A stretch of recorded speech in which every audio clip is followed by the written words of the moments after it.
93 FM.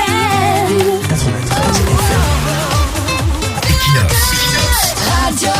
Bonjour. Comme à la veille de chaque élection au Cameroun, les grandes manœuvres sont mises en branle par le régime pour neutraliser toute opposition effective à l'ogre dominant. Les stratagèmes sont pensés et mobilisés pour déséquilibrer l'opposition. L'ogre de 82 veut essayer de se rassurer qu'il n'aura personne en face en 2025 à la présidentielle. Après avoir réussi à démembrer le SDF par des approches clientélistes et des approches par prébande, l'heure est désormais à la mise en déroute des deux challengers immédiats de Paul Biya en 2018. Cabral Libby et Maurice Kamto sont désormais sous le coup du rouleau compresseur de la 82. L'objectif est de les fragiliser au maximum avant la présidentielle. Au besoin, il faut obtenir leur disqualification. Ce qui arrive aujourd'hui au PCRN rend amplement compte de ce complot des tenanciers du sale boulot du renouveau contre les deux premiers challengers de leur champion à la dernière présidentielle. La sortie des sous-bois d'un certain Kona Robert, fondateur du PCRN, n'est pas fortuite. Le timing choisi pour réclamer la contrepartie que lui devraient les dirigeants du PCRN n'est pas anodin. C'est un timing bien calculé, bien choisi pour faire le chantage au leader du parti. Et sous réserve d'autres informations, cette fois-là contradictoires, Robert Kona n'agit pas seulement de son propre chef. Il est actionné et motivé par des barons du renouveau.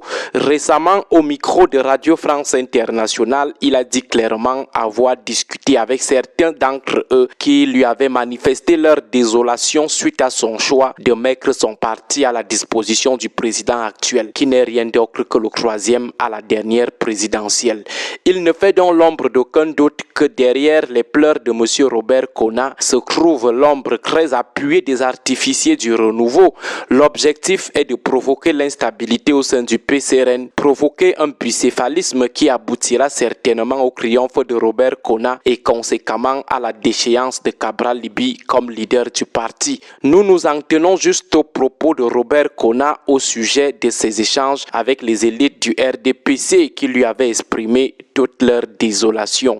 C'est l'implosion du parti et la mise en déroute de la candidature de Cabral qui sont recherchées, pas autre chose. Au mieux, il rechercherait sa reddition pure et simple en l'obligeant à se compromettre s'il veut garder sa main mise sur ce parti et se présenter symboliquement à la prochaine présidentielle.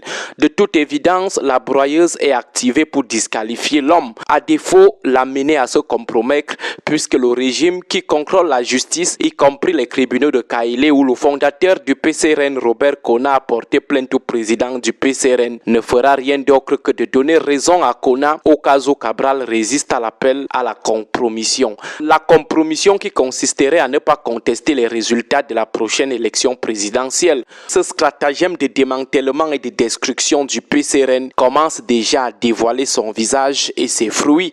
L'interdiction de la convention du parti par l'administration territoriale de Kribi s'appuie justement sur la mésentente entre le fondateur Kona et le président Cabral. C'est justement ce que recherche le renouveau, des prétextes pour provoquer l'implosion, la dislocation ou la disqualification de Cabral Libby à la prochaine présidentielle. Pour ce faire, le régime mise sur le fait que Cabral pourra perdre le parti qui doit l'investir et à côté il n'y aura aucun qui pourrait l'investir. Les mêmes espoirs sont formulés par ceux qui conduisent aussi le projet de disqualification de Kamto, dont le parti en l'état ne peut pas l'investir.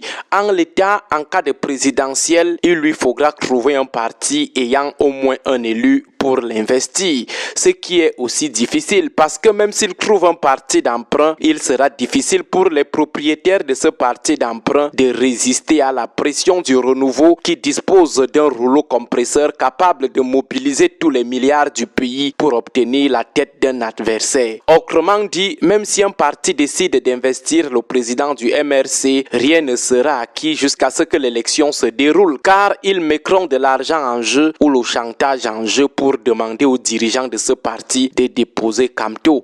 Conscient donc des bienfaits de cette difficulté, le régime voudrait organiser la présidentielle avant les élections municipales et législatives, juste pour ne pas permettre au MRC d'avoir un élu qui lui permettra de figurer parmi les partis qui pourront investir les candidats à la présidentielle. Le renouveau voudrait donc, après le démembrement du SDF, Maître Cabral et Kamto, les challengers immédiats de son champion en situation d'orphelin sans parti qui pourront les investir. Et si ce coup réussit, le chemin sera alors complètement libre pour un autre mandat de crew des gens là à la tête de l'État. Agréable journée à tous. 93 FM.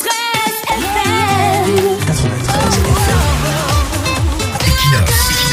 Radio.